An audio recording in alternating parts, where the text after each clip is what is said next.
Najlepša hvala, Mirjam, za ta panoramski pregled skozi pojmovanje telesa v prvih stoletjih krščanstva. Vabim pa na oder kar naslednjega govornika, Jana Dominika Bogataja, ki je pa mlajša generacija paterologov v tej hiši. Jana Dominika Bogataja poznate verjetno po njegovi nedavni študiji, ki jo je napisal prav o pojmovanju preobrazbe od antike do krščanstva, preobraženje, ki je šla pri založbi Logos pred 2 letoma, pa tudi po prevodu Egerje, ki je pa išla ravno v tej zbirki in vam je na voljo tamle zunaj.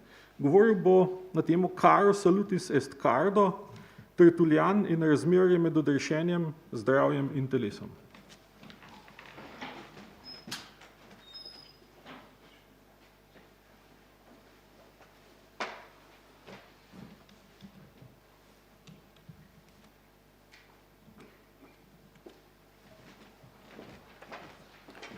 Hvala, David, za tako prijazno predstavitev, predvsem pa hvala vsem, ki ste danes prišli tukaj s svojim telesom, da se lahko srečamo v teh čudnih časih in tudi ostalim, s katerimi smo povezani preko Zooma. Kot sem prej lahko pošpegal, nas je tudi tam kar nekaj, tako da res osupljiv odziv, kar nas iskreno veseli. Kot je bilo napovedano, bi se rad danes v teh nekaj minutah dotaknil vprašanja telesa oziroma bolje rečeno mesa pri Tertulianu, pri tem začetniku latinske teološke tradicije, ki je potem na Zahodu kar nekako zašel v pozabo, ko je pač prevladalo to avguštinsko pojmovanje človeka, pa se mi zdi, da bomo lahko tudi prek nekaj odlomkov vstopili v eno posebno razumevanje človeka, ki nas lahko tudi obogati. Tukaj vidimo, da je krščanstvo že v svojih začetkih bilo izredno pluralno, kar morda včasih ni tako jasno izraženo.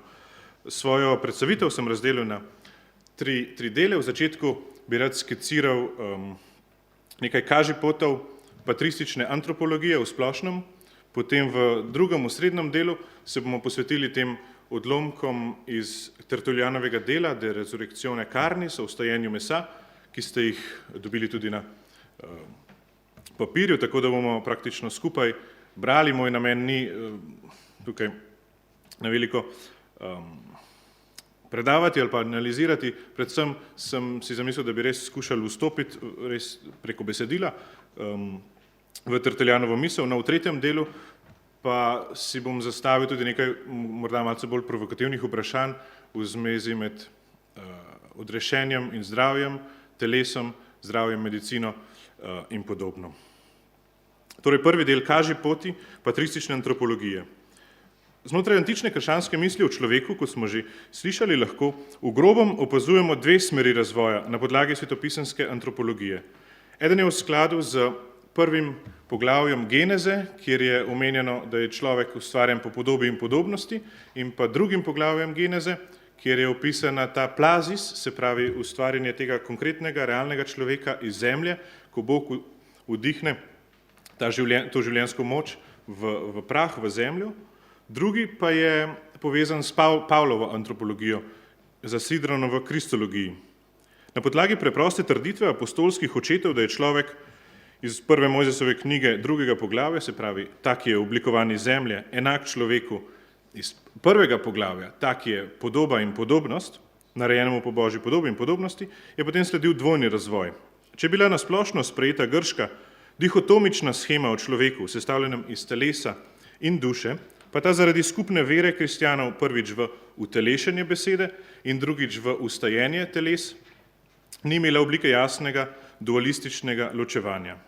Krščanska misel se je torej na podlagi temeljne enotnosti človeškega bitja, kot je razvidna iz svetopisemskega poročila o stvarjenju, v antropologiji torej usmerila v 2 temeljni smeri. Prva je ta aleksandrijska in pa tudi zahodna post-tertulianovska, se pravi predvsem avguštinska, ki poudarja razumsko prvino človeka, ta nous, ko je človek predvsem v svojem umni sferi podoben Bogu. Druga tradicija je tako imenovana azijska oziroma antiohijska tradicija, ki pa daje večji poudarek te plazis, se pravi samemu oblikovanju človeškega telesa. Aleksandrijski antropološki pristop si je prizadeval opredeliti človeka glede na njegovo bistveno sestavino, nous, ki so ga avtorji tega kroga razbirali predvsem iz prvega poglavja Mojzesove knjige. To je človeka po Božji podobi in podobnosti, ki je duhovni in popolni človek in ki mora v konkretnem obstoju izkusiti omejitev iz drugega poglavja Geneze, se pravi omejitve človeka iz blata, omejitve, iz katerih se mora popolni človek osvoboditi z nenehno askezo. V tej perspektivi Kristus ni naredil človeka iz blata, temveč je zanj postal predvsem etični model, h kateremu si je treba prizadevati. Pravzaprav je Božji logos prava pot nazaj k temu, kar človek v resnici je. Na to antropološko usmeritev je, kot lahko dobro razumemo, vplival predvsem platonizem, ki je začrtal metafizično antropologijo brez posebne pozornosti za zgodovinskega človeka. Opomba, tudi iz Platonovih dialogov vemo, da je njegovo pojmovanje človeka veliko kompleksnejše, da ni zgolj zavračanje telesa, ampak to so tematike, v katere se pač na tem mestu ni mogoče spuščati, moramo pač schematizirati. No, ta drugi azijski oziroma antiohijski antropološki pristop, predvsem v svojih dveh zgodnjih eminentnih predstavnikih, ki sta Irinej Lionski in Tertuljan, pa je v spredje postavil zgodovinskega človeka, ustvarjenega iz zemeljskega prahu, ki je v vsej svoji izoblikovanosti, ne le v enem delu, torej v duši, Božja podoba. Utelešena beseda ne predstavlja le etičnega modela človeka, ampak človeka v celoti kot Božjo podobo. V tej shemi torej kristologija postane hermeneutično načelo antropologije. Irinej je to izrazil z znamenitimi besedami: Bog se bo poveličal v svoji ustvarjenini plazma, ki jo bo naredil skladno in podobno svojemu sinu. Antiohijac, da damo en primer še, Diodor iz Tarza je v odprti polemiki z Aleksandrijci o tem spregovoril podobno. Nekateri so mislili, da se stvarjenje človeka kot Božje podobe nanaša na nevidnost duše. Ne razumejo, da sta tudi angel in hudič nevidna. V kakšnem smislu je torej človek Božja podoba? Predvsem, ker gospoduje.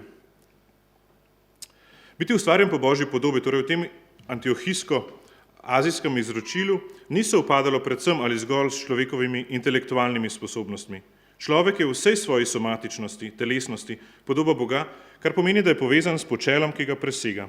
Prvotno dejstvo ustvarjenosti je torej skupno vsem bitjem, razlikujejo in določajo pa jih različni cilji.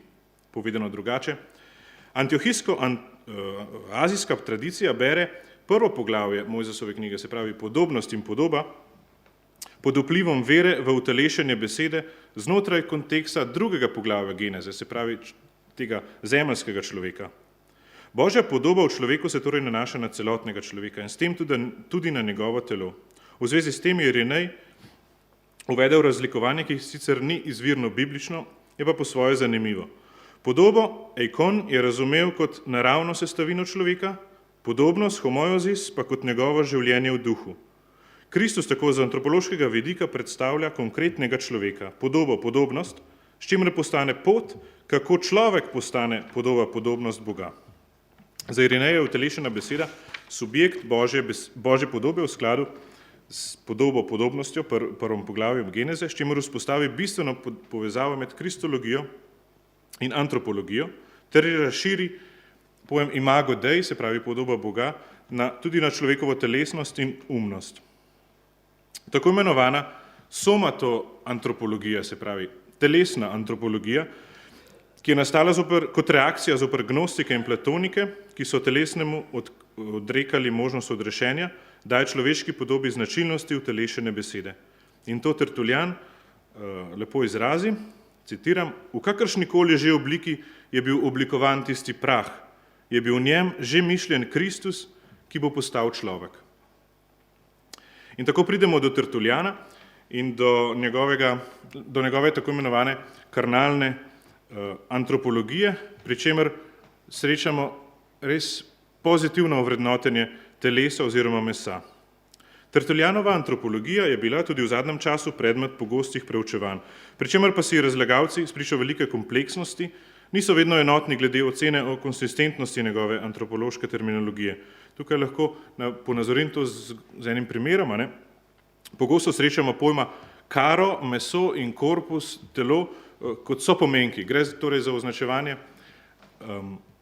te telesne, materialne razsežnosti človeške osebe. No in tukaj si dovolim en ekskurs, zgolj kot vprašanje k temu, morda za diskusijo, dodajam dilemo o slovenjenju besede, inkarnacijo, poznamo grške besede, en somatozis, en sarkozis, en antropezis, v slovenščini pa dejansko se mi zdi nimamo, ali pa do zdaj še nimamo dovolj dobre besede. Je to utelešenje, je to umesenje, en izziv. V splošnem Tertuljan priznava dihotomično antropološko shemo, kar lepo nakazuje njegova natančna opredelitev. Dum homo sit qua caro et anima, torej človek je sestavljen iz telesa, mesa in duše. Vendar pa pri tem, pri Tertuljanu, prevladuje izrazito holistično pojmovanje človeka. Tertuljan verjetno nasledi stoiški misli, po kateri je vse, kar obstaja iz dveh substrata, navaja različne dvojice. Človek je sestavljen iz duše in telesa, mesa in duha, mesa in duše, duha in duše, pač glede na različne kontekste njegovih besedil. Človeka sestavljata dve temeljni substanci, telo in duša, ki se sicer razlikujeta, vendar jo ni mogoče ločiti, saj nastaneta sočasno. Zgolj smrt prekine to enovitost, dokler ne bo duša zopet združena s telesom ob končnem ustajenju. Za kartažanskega učitelja z značilnim paradoksalnim mišljenjem smo torej pri Tertuljanu priče po eni strani ostremu zavračanju sveta, ki se je med drugim izrazilo v njegovih visokih asketskih zahtevah, predvsem v montanističnem obdobju, in po drugi strani izraziti obrambi mesa kot takega in zagovarjanju dobrosti stvarstva. V tej obrambi gre Tertuljan, čeprav je sam kot prvi latinski teolog šele na začetku tega dolgega izročila, morda celo dlje kot katerikoli drug zgodnjekrščanski ali pa tudi nasploh krščanski pisec.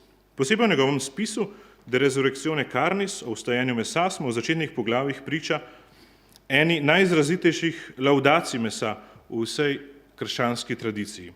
Ta njegov preconium carnis, hvalnica mesu v poglavjih od 5 do 10, je nasploh eden najbolj značilnih pozitivnih ovrednoten človekove telesne razsežnosti. Tertuljan svojo hvalnico telesu, mesu, v začetku spisa umesti kot odgovor heretikom, markionitom in predvsem gnostikom več vrst, tako doketom, valentinijancem, posebej Bazilidu in Apelu, ki prizirajoč meso mislijo le na ustajenje duše. S tem pa po njegovem prezirajo gospoda mesa, kot ga imenuje Tertuljan. Zoper tovrstnim pogledom kartažanski pisec nastopi s pozitivnim ovrednotenjem mesa. Po njegovem je bilo v redu božanskega stvarjenja tako človeško meso ustvarjeno celo pred dušo. Torej najprej Bog vzame zemljo, prah in šele na to mu vdihne dušo. Ob koncu 7. poglavja, sedaj vabim, da vzamete, da pogledamo na liste, Tertuljan najprej spregovori v zagovor mesu znotraj splošnega antropološkega obzorja. Navajam, je Bog dušo torej postavil v meso ali raje ustavil in umešal meso? Tako tesno jo je povezal, da ne moremo biti gotovi, ali meso nosi naokrog dušo ali duša meso, ali je meso v službi duše ali duša v službi mesa. Potem odlomek 12. V takšni meri pripada celotno življenje duše mesu, da je za dušo prenehati živeti povsem enako, kot da bi se umaknila iz mesa. Tako samo umiranje pripada mesu, ker mu pripada tudi življenje. Poleg tega, če so prek mesa vse stvari podvržene duši, so podvržene tudi mesu. Pri uporabi neke stvari moraš nujno uporabiti orodje, s katerim jo uporabljaš. Tako je meso, čeprav velja za služabnika in slugo duše, njen sopotnik in sodedič. In Tertuljan zaključi, če v posvetnih stvareh, zakaj ne tudi v večnih. Bog je torej dih svojega duha pomešal z mesom in ni mogoče reči, ali meso nosi dušo ali duša meso. Čeprav mora duša prevladati nad telesom in to Tertuljan vsekakor priznava, to dejstvo daje pravzaprav slavo telesu, saj je duša blizu Bogu in torej telo, tisto, ki mora biti podvrženo duši, na nek način postane še bolj ugledno. Tem splošnim premislekom se v zagovoru mesa na to odlomku, ki obsega tudi značilno Tertuljanovo izjavo Caro salutis escardo, pridružijo še značilno krščanski premisleki. In tukaj sem pri 8. poglavju, 2. odstavek. Zadostovalo bi dejstvo, da nobena duša ne more doseči odrešenja, če ne začne verovati v času, ko je v mesu. Tako je meso tečaj odrešenja, ker namreč duša preko odrešenja povezana z Bogom in je zato meso tisto, ki omogoča, da Bog izvoli dušo. Tudi telo umijemo, da bi bila očiščena duša. Telo mazilimo, da bi bila posvečena duša.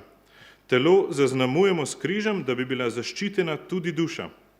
Telo zastremo s polaganjem rok, da bi bila z duhom razsvetljena tudi duša. Telo hranimo s Kristusovim telesom in krvjo, da bi bila z Bogom nasičena tudi duša. Pri plačilu torej ni mogoče ločiti tega, kar je povezano v delovanju. Kajti tudi bogovšečne daritve sproža meso s svojimi lastnimi neprijetnostmi. In na koncu, odstavek 6, da preblaženo in preslavno je, ko lahko pred Kristusom Gospodom poravna tako velik dolg, da mu ne dolguje ničesar, razen tega, kar mu je prenehalo dolgovati, toliko bolj zvezano, kolikor bolj je bilo osvobojeno. Meso, karo, je za Tertuljana tečaj, kot se on izraži, kardo, zglob, nasadilo celo najdemo v slovenskem slovarju, na katerem visi in od katerega zavisi odrešenje. To se po njegovem najlepše pokaže pri sakramentalnem delovanju, kjer je vidno telo zaznamovano znamenji in materijo, da bi vse to ustvarilo učinek v nevidni duši, kot smo videli v odlomku 3, ko govori o krstu, o Euharistiji, o maziljenju in podobno. Meso se tudi bori za Kristusovo ime in meso je izpostavljeno človeškemu sovraštvu. Ono bo moralo morda iti tudi v ječo, pretrpeti vsa nasprotovanja in kot pravi Tertuljan, se na koncu v smrti darovati za Kristusa. In zato mora biti meso najbolj blagoslovljeno in slavno, ko lahko svojemu učitelju v celoti povrne velikanski dolg, ki ga ima. V nadaljevanju, se pravi v poglavju 9, kartažanski učitelj izpostavi odličnost mesa, saj ga je Bog kot edino ustvarjenino ustvaril s svojimi rokami, ne pa le svojo besedo, kot vse ostale ustvarjenine. In zato iz tega dejstva izhaja, da ga tudi ne bo pustil propasti, ampak bo ob koncu obudil. Sledi serija dialektike v obrambo mesa na podlagi svetopisemskih navedb, v kateri si Tertuljan ne zatiska oči pred slabotnim stanjem mesa, ampak odgovarja z razlago o Božji milostni intervenciji, ki to šibkost mesa pravzaprav predpostavlja. Navajam: meso, ki ga je Bog z lastnimi rokami napravil po Božji podobi, ki ga je z lastnim dihom oživil po podobnosti svoje življenjske moči, ki ga je postavil za obdelovanje, uživanje in gospodovanje nad vsemi svojimi deli, ki ga je oblekel v svoje skrivnosti in nauke, čigar čistost ljubi, čigar mrtvičenje odobrava, čigar trpljenje pri sebi šteje za dragoceno. Mar to meso, ki je tolikokrat postalo Božja stvar, ne bo zopet ustalo? In paragraf 3. Tisti, ki zapoveduje ljubezen najprej do sebe in do bližnjega, tudi sam izvršuje to, kar zapoveduje. On ljubi telo, ki je na toliko načinov njegov bližnji. In potem začne s to čudovito serijo, ko pravi: čeprav je telo slabotno, se vendar moč izpopolnjuje slabotnosti. Čeprav je šibko, vendar ne potrebujejo zdravnika zdravi, marveč bolni. In tako naprej, vse do: čeprav je pogubljeno, vendar pravi: jaz bom udaril in jaz bom ozdravil. Se pravi, vidimo, kako Tertuljan najde v Svetem pismu navedke za to, da pravzaprav ubrani to Božjo milostno intervencijo, ki je namenjena tudi telesu. In potem paragraf 5. Zakaj grajete v mesu to, kar pričakuje Boga, kar upa na Boga? Čemur Bog pomaga, to tudi odlikuje. Drznim si reči, če meso ne bi imelo teh pomanjkljivosti, bi bila Božja dobrota, milost in usmiljenje, vsaka njegova dobrotna moč prazna. V sklepnem odlomku, torej v odlomku poglavju 10, te eulogije mesa, Tertuljan nadaljuje z eksegetsko dialektiko. Tako starozaveznim kot pavlinskim mestom, ki govorijo o šibkosti mesa, zoprstavi druga mesta, ki prav tako na podlagi iz Svetega pisma, ki naznanjajo rešitev tudi za telesno razsežnost človeka. Navajam prvi odlomek, prvi paragraf. Oklepate se pisem, v katerih je meso nepomembno, ohranite tudi tista, v katerih je poveličano. Berete, ko je poniženo, naglejte se tudi, ko je povzdignjeno. In potem navaja Izaija: vse meso je trava. Izaija ni rekel le tega, ampak tudi vse meso bo videlo Božje odrešenje. In tako naprej, do paragrafa 3. Tudi apostola, se pravi, se primakne še k eksegezi iz apostola Pavla, tudi apostola ne bi smeli poznati zgolj po tej eni sami temi, s katero pogosto zbada meso. Kajti čeprav zanika, da bi v njegovem mesu prebivalo kaj dobrega, čeprav trdi, da tisti, ki so v mesu, ne morejo ugajati Bogu, ker meso poželi zoper duha, in če zatrjuje še kaj podobnega, s čemer vendar dejansko ne obsoja bistva, marveč delovanje mesa, bom v nadaljevanju povedal, da ni prav kriviti mesa, razen v smislu grajanja duše, ki si meso podreja za svojega služabnika. Po Tertuljanu se torej celotno dogajanje vere odvija v telesu. V nadaljevanju tega spisa tudi opisuje, kako usta izgovarjajo svete besede, jezik se vzdrži bogokletja, srce se izogiba razdraženosti, roke pa dajejo in delajo. Po njegovem je način našega življenja v mesu treba spremeniti v način svetosti, pravičnosti in resnice. Ni torej potrebno pobegniti iz mesa. Potrebno je spremeniti naš način ravnanja. Preobrazba naših teles v podobo Kristusovega telesa ohranja bistvo mesa, tako da bo isto telo, ki je raztrgano zaradi mučeništva, nosilo krono. Telesa, ki so bila pohabljena pred smrtjo ali po njej, bodo, kot pravi Tertuljan, ob ustajenju ponovno pridobila svojo popolno celovitost. Ob ustajenju bo meso postalo sposobno nove vrste življenja, ne da bi izgubilo svojo bistveno identiteto. Božja sodba bo uničila grešno meso in rešila tisto, ki je celovito čisto. Tertuljan se zaveda, da se v istem mesu, v katerem je nekoč prešuštvoval, zdaj prizadeva za vzdržnost. V naši moči je torej, da pokosimo naše grešne meso, ki je trava, kot pravi Tertuljan, in pa ohranimo meso, ki ga bo Bog rešil. Uporabnost ostalega mesa ni vprašljiva, se v Božji navzočnosti ne bo brezdelja. Tako meso kot duša sta združena v Kristusu, ki jo je združil, kot še z eno lepo metaforo zapiše Tertuljan, kot nevesto in ženina, sponza in sponzus. Tertuljanov paradoks hkratnega zanikanja in pa pozitivnega ovrednotenja sveta, telesa, odraža, po mojem mnenju, božansko ekonomijo, ki se giblje od stvarjenja do ustajenja, za katerega je treba živeti v svobodi od grešnih poželenj in v polnosti mesa, ki bo ponovno ustalo. Telo in duša obstajata v harmoniji in imata skupno prihodnost v ustajenju. Bog je uredil stvarstvo za človeka, ki je hkrati duša in telo. Čeprav je človek sestavljen iz duše in telesa, je njegovo življenje nedeljiva enotnost, človekovega mesa ni mogoče zavreči in njegov končni cilj se mora nanašati tako na dušo kot na telo in ne le na en del človeka. S tem pa prehajam tudi k tretjemu, zadnjemu delu, kjer bi želel vzpostaviti še nekatere konsekvence Tertuljanove tako imenovane karnalne antropologije.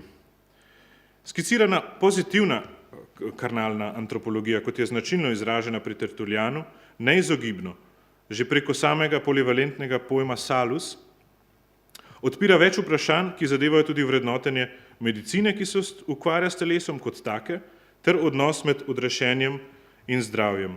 No in tudi tukaj dajem drugi ekskurz oziroma drugo terminološko dilemo, sam pojem, kakšno je slovenjenje pojma salus v razmerju do pojma sanitas, poznamo soterijo in ugijejo v grščini in tudi tukaj včasih prihaja do prekrivanj teh semantičnih pojmov. Kot metodološko pojasnilo, naj na tem mestu, preden gremo še k samemu vprašanju medicine in zdravja, naj dodam, da gre pri razumevanju teh konsekvenc Tertuljanove antropologije zgolj za nek skromen poskus historične kontekstualizacije, medtem ko se, vsekakor ob priznavanju določenega transkontekstualnega pomena antične oziroma patristične misli za razbiranje znamen današnjega časa, že vnaprej metodično vsekakor distanciram od kakršnekoli pretirane anahronistične aktualizacije. Najprej torej o Tertuljanovem pritrdilnem vrednotenju medicine. Strokovnjaki Tertuljana že dolgo opisujejo kot prvega krščanskega pisca, ki je pokazal precejšnje poznavanje medicine. Saj analiza Tertuljanovega korpusa razkriva izjemno dosledno spoštovanje zdravnikov, poglobljeno razumevanje medicinske znanosti in pa ustvarjalno uporabo medicinskih metafor. Njegovo medicinsko znanje, ki ga je črpal iz Sorana Efeškega in pa Plinija Starejšega, je bilo vsekakor globje od znanja predhodnih hristijanov in zdi se, da se je za časa njegovega življenja še poglobilo.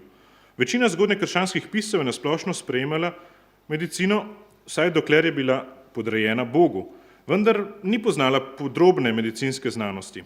Razen morda Atenagora Atenskega in pa Klemena Aleksandrijskega, noben kristjan pred Tertuljanom ni pokazal kakšne posebne medicinske erudicije. Če so nekateri krščanski pisci obsojali tiste, ki so vero zamenjali z medicinsko teorijo, tukaj lahko menim Evzebijevo omembo Galenovih častilcev, se pravi tega znamenitega antičnega zdravnika, je hkrati zelo malo zgodnjih kristjanov odkrito kritiziralo zdravniški poklic. Medicina ni bila nikoli vključena na sezname poklicov, ki so bili kristjanom prepovedani. Spoštovanje do zdravnikov in medicine je nakazano z uporabo medicinskih metafor, pri čemer je šlo za združitev poganskega metaforičnega izročila z evangeljskimi poročili o tem, kako se je Kristus sam imenoval za zdravnika bolnikov. Obenem je vsaj pri dveh krščanskih avtorjih, to je pri Tacijanu in pri Origenu, mogoče zaslediti tudi zadržke do medicine. Tacijan, ki je bil pred Tertuljanom in je nam vplival, je zavračal uporabo farmakeje in trdil, da se mora kristjan za ozdravitev obrniti na Boga. Manj radikalno je Origen verjel, da je medicina sicer božji dar, dovoljen kristjanom, vendar je tudi predlagal, naj tisti, ki želijo živeti na način, ki je boljši od življenja množic, kot sam pravi, raje molijo, kot da se zatekajo k medicini. Za Origena, zaradi njegove antropologije, ki daje prednost umskemu delu človeka, je Kristus najvišji zdravnik, kar se lepo pokaže v argumentaciji, da med boleznimi telesa obstajajo tudi takšne, ki jih ne more pozdraviti nobena zdravniška spretnost.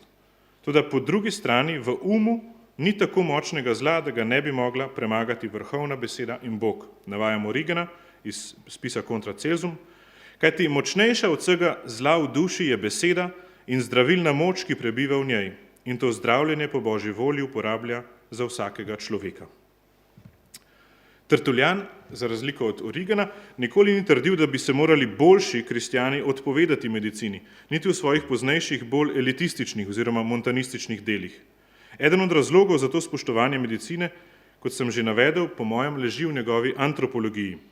Tertuljan je, za razliko od Tacijana in Origena, imel vzvišen pogled na telo in globoko prepričanje o neločljivi enotnosti mesa in duše, o intimni in nedeljivi enotnosti občudovanja vrednega telesa s telesno dušo.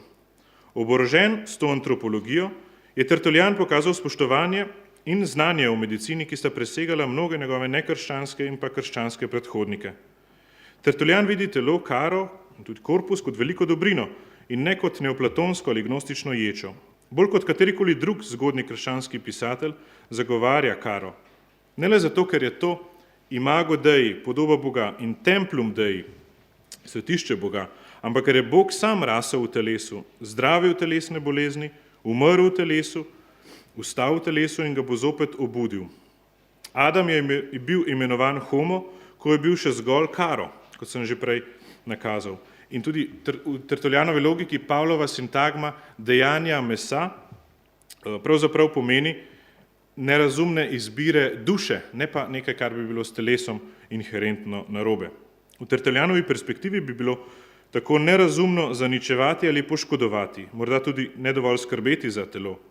Saj lahko človek samo preko mesa sprejme dobra dela, krst, lahko izvaja askezo, lahko celo sprejme mučeništvo. Tertuljanovi misli sta anima in karo neločljivo združena od spočetja do smrti, zato morajo težave telesa prizadeti dušo in obratno. Enotnost teh sorore substancije je še posebej intenzivna, ker je duša sama po sebi korpus, v skladu s stoičnim pojmovanjem, ki prebiva na istem mestu kot meso in je dejansko sposobna bolečine in užitka na drugi strani.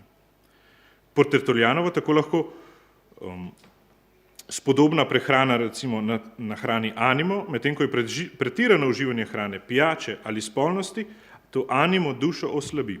Poleg tega, ker je telesna bolezen presežek ali primanjkljaj, ki nasprotuje naravi, tudi ona prek telesa vpliva na dušo. Bolezni, vključno s febris, frenezis, letargija ali paralisis, kot on omenja, lahko oslabijo animo, dušo. Askeza in medicina, v nasprotju s tem, kar bi morda mislili, imata pri Tertuljanu očitno skupen namen – izboljšati duhovno zdravje. Čeprav telesno zdravje ni niti primarna prioriteta, niti absolutna nujnost, se zdi, da bi se moral človek vsaj deloma izogibati bolezni, ker kot pravi v spisu De oracione v molitvi, je težje moliti za vznemirjenim umom. Se pravi, težje moliti takrat, ko je duša vznemirjena od mesa. V nasprotju z Origenom, torej Tertuljan tudi ne daje indicev v prid eterični predstavi, da bi se morali resnično duhovni ljudje odpovedati zdravnikom. Tertuljan nikoli ni zaničeval zdravnikov, kot so počeli mnogi njihovi sodobniki, kljub temu pa je očitno Galena ni poznal in medicina zanj ni bila nikoli osrednja prednostna naloga. Zdaj pa, če dovolite še na kratko k drugemu vprašanju, drugi konsekvenci, ki izhaja iz te njegove antropologije, razmerje med odrešenjem in zdravjem, kot sem že prej omenil, ki ga lahko oba pojma, obe stvari lahko v latinščini označimo z besedo salus. Zavedanje o odličnosti in dostojanstvu mesa, ki temelji na posebni pozornosti Boga pri stvarjenju, kot razlaga Tertuljan, vsekakor vodi k skrbi za to meso, ki ga je stvarnik, za razliko od drugih ustvarjanin, ki so nastale z besedo, edinega, torej meso, ustvaril s svojimi rokami, kot o tem poroča biblično poročilo. Tertuljan na podlagi svoje antropologije kaže pozitiven odnos do zdravnikov in razmerja med zdravljenjem in telesnim zdravjem.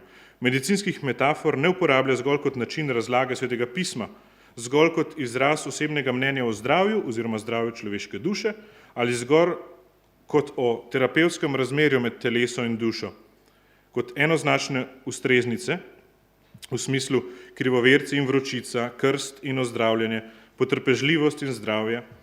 Marveč vse tovrstne medicinske metafore razširi tudi na področja, ki vključujejo neko časovno spremembo, neko rast oziroma celo implikacijo izpolnitve odrešenja. Recimo v spisu De baptismo omenja preroške metafore o zdravitvi, se pravi na podlagi svetopisemskih prerokov in o zdravljenju Svetega pisma govori o zdravitvi, odrešenju telesa. In v delu De penitentia pojmuje sedanje trpljenje, tudi telesno, bolezensko, v funkciji prihodnega odrešenja. Torej je zanj trpljenje, bolezen združena tudi z nekim procesom, ki gre proti odrešenju. Med zdravjem in odrešenjem po njegovem obstajajo različne vzporednice. Človek trpi bolečine, ker je grešil. In pa, kakor morajo bolni ljudje prestati grenko bolečino in zdravljenja, tako morajo grešniki prestati neprijetno bolečino pokore, ki vodi k odrešenju. In navajam še čisto kratek odlomek iz dela De penitentia. Vendarle sredstva, ki so neprijetna, opravičujejo bolečino, ki jo povzročajo, z ozdravitvijo, ki jo povzročajo. In sedanje trpljenje naredijo prijetno zaradi koristi, ki bo prišla v prihodnosti. In za sklep, poleg patološkega in kirurškega znanja, katerega sem na kratko skušal skicirati, je Tertuljan očitno pristopal tudi k zdravljenju duše in telesa, ter iskal terapevtske možnosti za zdravljenje duše in telesa, ter za strategije krščanskega načina življenja. V njegovi logiki tako platonistična epimeleia tes psyches, torej skrb za dušo, postane skrb za celotnega človeka, za totius hominis salus, da zaključim z njegovimi besedami. Hvala za pozornost.